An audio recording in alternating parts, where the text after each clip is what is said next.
नमस्कार साथियों, स्वागत है आप सबका विजडम पॉइंट पे। यह है करंट अफेयर का सेशन। अगर आप SSC, railway, UP triple SC की तैयारी कर रहे हैं तो आप बिल्कुल सही जगह पर हैं। इसके अलावा अगर आप देश दुनिया की जानकारी रखना चाहते हैं तो ये वीडियो आपके लिए भी बहुत महत्वपूर्ण है। तो चलिए आज का सेशन शुरू करते हैं। आज का पहला क्वेश्चन है, अभी कोरोना महामारी के चलते कौन सा राज्य संवैधानिक संकट का सामना कर रहा है? इस क्वेश्चन का डी ऑप्शन सही है, महाराष्ट्र। अभी आप लोग जानते होंगे कि 28 नवंबर 2019 को महाराष्ट्र में उद्धव ठाकरे मुख्यमंत्री बने हैं। अब आइए इसको थोड़ा सा सरल भाषा में समझते हैं क्या है इसमें। अनु हमारे संविधान के अनुच्छेद 164 के भाग 4 में ये नियम है कि कोई भी आदमी मंत्री बन सकता है बिना किसी सदन का सदस्य बने, और उसका टाइम 6 महीने तक होता है।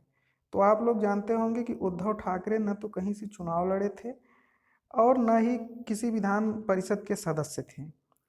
तो 6 महीने का टाइम होता है। 6 महीने के बाद आपको विधानसभा का या तो विधान परिषद का सदस्य बनना जरूरी होता है। तो उद्धव ठाकरे जी ने 28 नवंबर 2019 को मुख्यमंत्री बने थे। अगर उनका 6 महीने का कार्यकाल देखा जाए तो 24 मई 2020 को लगभग उनका टाइम खत्म है। तो इसमें क्या है कि अब उनको 6 महीने के अंदर या तो विधानसभा का सदस्य होना जरूरी है या तो विधान परिषद का सदस्य होना जरूरी है। तो इस समय कोरोना महामारी के चलते ये तो संभव नहीं है कि किसी विधानसभा का चुनाव हो और उनको उसका सदस्य बनाया जाए। तो इलेक्शन कमीशन ने बता दिया है कि हम भैया 6 महीने तक अभी चुनाव नहीं करा सकते। तो विधानसभा वाला रास्ता तो उनका बंद हो गया। अब बात आई विधान परिषद की। विधान परिषद में क्या होता है कि इस समय विधान परिषद में भी कोई सीट खाली नहीं है। 2 सीट खाली हो रही है, वो है 6 जून को। तो आप लोग सोच रहे होंगे कि जो 6 जून को खाली हो रही है उसी को उनको रिटायरमेंट दे करके उसी का सदस्य इनको बना दिया जाए। तो एक और नियम है संविधान में हमारे कि जिसका रिटायरमेंट 1 साल बचा हो उस सीट पर कोई चुनाव नहीं कराया जा सकता। तो दूसरा रास्ता भी अब विधान परिषद का भी बंद हो गया। फिर अब इन्होंने क्या सोचा, एक तीसरा रास्ता निकाला कि एक नियम और है संविधान में हमारे कि जितने भी विधान परिषद में सीट होंगे या जितने भी सदस्य होते हैं उसका 1/6 सदस्य गवर्नर नामित कर सकता है। तो अब क्या हुआ, इनकी कैबिनेट ने उद्धव ठाकरे की कैबिनेट ने रिकमेंडेशन गवर्नर के पास भेजा कि आप इन्हें नामित कर दीजिए किसी विधान परिषद के सीट पर। तो अब ये बात और फंस रही है कि क्या गवर्नर उनकी बात मानेगा? तो बिल्कुल मानना चाहिए। ये भी संविधान में हमारे लिखा है कि कैबिनेट अगर कोई रिकमेंडेशन भेज रही है तो गवर्नर को मानना चाहिए। तो अब लेकिन गवर्नर के पास क्या है कि 6 महीने का टाइम होता है। वो तत्काल जरूरी नहीं है कि वो आज रिकमेंडेशन आया तो कल ही उनको सदस्य बना दे। उनके पास 6 महीने का टाइम होता है कि आप अपने विवेकाधीन शक्तियों का पालन करके 6 महीने के अंदर निर्णय लीजिए। अब चूंकि इनका कार्यकाल 24 मई को खत्म हो रहा है और जैसा कि आप सब लोग जानते हैं कि गवर्नर का विवेकाधीन शक्ति क्या होता है कि वो केंद्र के अनुदेश पे काम करता है लगभग। तो अब चूंकि केंद्र में बीजेपी की सरकार है और यहाँ शिवसेना की गठबंधन की सरकार है, तो इसीलिए इन्होंने कहा कि ठीक है भैया, हम आपका रिकमेंडेशन, आपके कैबिनेट का रिकमेंडेशन मानेंगे तो ये तो बात ठीक है, लेकिन हम अभी क्यों मानिए? जरूरी थोड़ी ना, हमारे पास 6 महीने का टाइम है, हम 6 महीने में जब हमारा मन होगा तो हम मानेंगे। तो इसलिए इस समय क्या हो रहा है कि बिल्कुल यहाँ का संवैधानिक जो संकट आ गया है महाराष्ट्र पे, इसका सामना महाराष्ट्र की सरकार इस समय कर रही है। तो उम्मीद है आपको ये सेशन अच्छे से समझ में आ गया होगा। वहाँ के मुख्यमंत्री तो उद्धव ठाकरे हैं और राज्यपाल भगत सिंह कोश्यारी जी हैं। चलिए अगले क्वेश्चन पे चलते हैं। हाल ही में चलती फिरती कोविड-19 टेस्टिंग लैब किसने शुरू किया है? इस क्वेश्चन का सी ऑप्शन सही है, DRDO ने। इसमें क्या है कि 1000 टेस्ट डेली किया जा सकता है इस लैब में। DRDO ने एक ऐसा लैब बनाया है कि जिसमें 1000 टेस्ट डेली किया जा सकता है। अब DRDO की बात है तो DRDO के चेयरमैन जी सतीश रेड्डी जी हैं और इसका हेडक्वार्टर दिल्ली में है। उम्मीद है ये भी आपको अच्छे से समझ में आ गया होगा।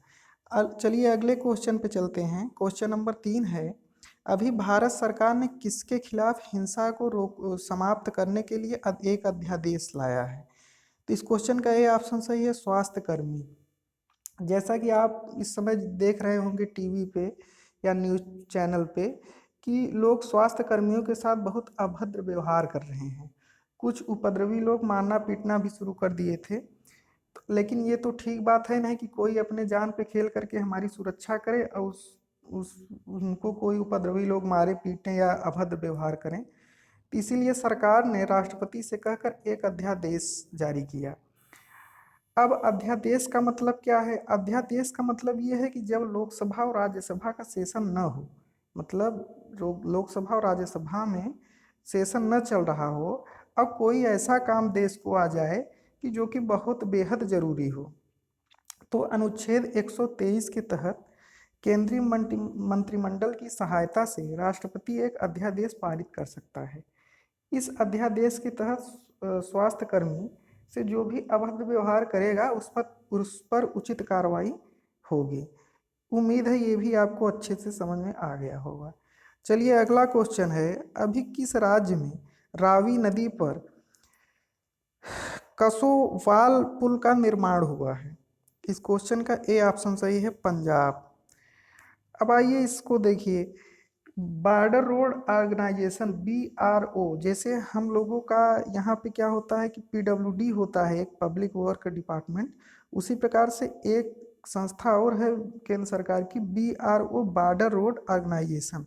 तो बॉर्डर रोड ऑर्गेनाइजेशन के द्वारा अभी पंजाब में रावी नदी पे एक कसोवाल पुल का निर्माण हुआ है।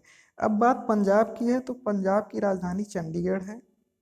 यहाँ के मुख्यमंत्री कैप्टन अमरिंदर सिंह हैं और राज्यपाल BP सिंह बदनौर जी हैं। चलिए अगले क्वेश्चन पे चलते हैं। अगला क्वेश्चन आपका है, अभी अंतर्राष्ट्रीय मोटरसाइकिल निर्माता संघ के अध्यक्ष के रूप में किसे नियुक्त किया गया? इस क्वेश्चन का बी ऑप्शन सही है, राकेश शर्मा जी को। राकेश शर्मा जी को अंतर्राष्ट्रीय मोटरसाइकिल निर्माता संघ के अध्यक्ष के रूप में अभी नियुक्त किया गया है। चलिए अगले क्वेश्चन पे चलते हैं, क्वेश्चन नंबर 6 पे, अभी कौन से राज्य ने कोविड-19 से लड़ने के लिए आप्त मित्र मोबाइल ऐप व हेल्पलाइन शुरू किया है? इस क्वेश्चन का डी ऑप्शन सही है, कर्नाटक। क्या है कि किसी को तबीयत को लेकर अगर कोई समस्या है तो इस ऐप पर हेल्पलाइन नंबर है, उस पर फ़ोन करके आप तुरंत अपनी सहायता या राहत प्रदान कर सकते हैं। इस ऐप के माध्यम से आपको तत्काल राहत प्रदान कर दी जाएगी। चलिए अगले क्वेश्चन पे चलते हैं, क्वेश्चन नंबर 7, अभी कौन से राज्य में वर्चुअल अदालतों के जरिए सुनवाई हो रही है? इस क्वेश्चन का ए ऑप्शन सही है, उत्तर प्रदेश। क्या है कि अभी उत्तर प्रदेश में वीडियो कॉन्फ्रेंसिंग के जरिए केसों की सुनवाई की जाएगी। अब इसमें क्या है कि कोविड-19 के चलते कोर्ट तो इस समय खुल नहीं रहे हैं, लेकिन जो भी अगर ज़रूरी काम है तो वो अब वीडियो कॉन्फ्रेंसिंग के जरिए अब केसों की सुनवाई उत्तर प्रदेश में की जाएगी। अब बात उत्तर प्रदेश की है, तो उत्तर प्रदेश की राजधानी लखनऊ है। यहाँ के मुख्यमंत्री योगी आदित्यनाथ जी हैं और राज्यपाल आनंदीबेन पटेल हैं। तो उम्मीद है ये भी आपको अच्छे से समझ में आ गया होगा। अब अगला क्वेश्चन 8वां है, किसने अपनी फाइलों के संचालन के लिए ई कार्यालय ऐप लॉन्च किया है? इस क्वेश्चन का बी ऑप्शन सही है, CISF।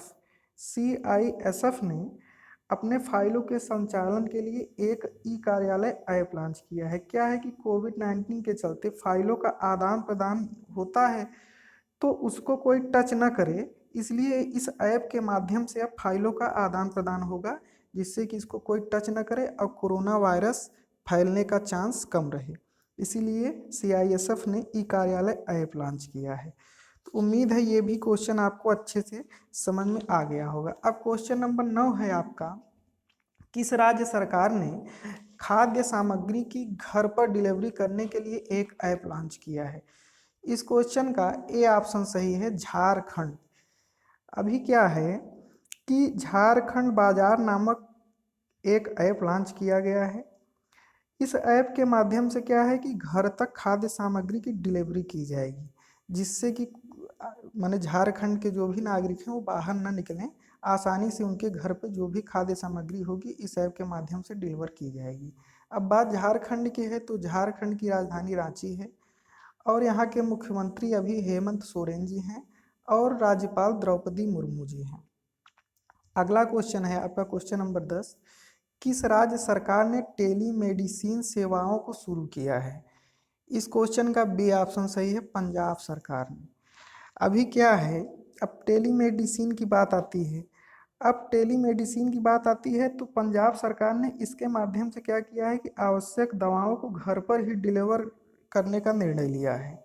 अब क्या है कि इस समय कोरोना वायरस के चलते लोग बाहर घूमते फिरते मिलते हैं और पुलिस वालों से मिले तो पूछेगी अगर पुलिस की कहाँ जा रहे हो तो बताएंगे कि दवा लेने जा रहे हैं, झूठ मूठ का बहाना बताते हैं। तो इसीलिए इसने पंजाब सरकार ने एक टेलीमेडिसिन नामक ऐप को लॉन्च किया है जिससे कि आसानी के साथ इस ऐप के माध्यम से आवश्यक दवा घर पे आपके पहुंच जाए। अगला क्वेश्चन है, अब लास्ट क्वेश्चन है क्वेश्चन नंबर 11। कौन से देश ने एफडीआई पे अतिरिक्त प्रतिबंध लगाया है? इस क्वेश्चन का ए ऑप्शन सही है, हमारे भारत ने। अभी क्या हुआ है कि चाइना ने एक एचडीएफसी हमारी कंपनी है उसमें 1.01% शेयर खरीद लिया है। तो अब एफडीआई की बात आती है तो एफडीआई का पूरा नाम है फॉरेन डायरेक्ट इन्वेस्टमेंट। अब आप लोग जानते हैं कि कोविड-19 की वजह से इस समय इंडिया की इकोनॉमी तो खराब चल रही है, तो इसका कोई फायदा न ले इसलिए सरकार ने अतिरिक्त प्रतिबंध लगाया है ताकि चाइना या किसी भी पड़ोसी देश का आगे हम पर कोई प्रभाव न पड़े। इसका मतलब ये है कि जैसे कि अगर हम इस पर रोक न लगाते तो अभी तक का एफडीआई का नियम ये था कि चाहे भी जो भी देश हो अपना आए हमारे देश में जिस कंपनी का शेयर खरीदना चाहे, जिस कंपनी का हिस्सा लेना चाहे वो आसानी के साथ पैसा दे के ले सकता है। लेकिन सरकार ने अभी क्या किया कि अब ऐसा नियम निकाल दिया है कि अब कोई भी अगर खरीदने आएगा किसी बाहरी माने कोई बाहरी देश अगर आएगा खरीदने के लिए हमारे भारत में किसी कंपनी का शेयर या किसी कंपनी का हिस्सेदारी, तो एक बार सरकार से ज़रूर पूछना होगा। सरकार जब आदेश देगी तभी वो शेयर खरीद पाएगा। ये इसलिए किया गया है कि ताकि चाहे चाइना हो या कोई और पड़ोसी हमारे देश हों उनका प्रभाव आगे हम पर न पड़े कि कई सारी कंपनियों को खरीद करके हम पे अपना प्रभाव डालने लगी, इसलिए सरकार ने ये एक नियम लाया है। तो उम्मीद है ये सेशन आपको पसंद आया होगा और अगर पसंद आया हो तो ज़्यादा से ज़्यादा लोगों के पास शेयर करिए और वीडियो को लाइक ज़रूर करिए अगर पसंद आया हो तो। चलिए धन्यवाद।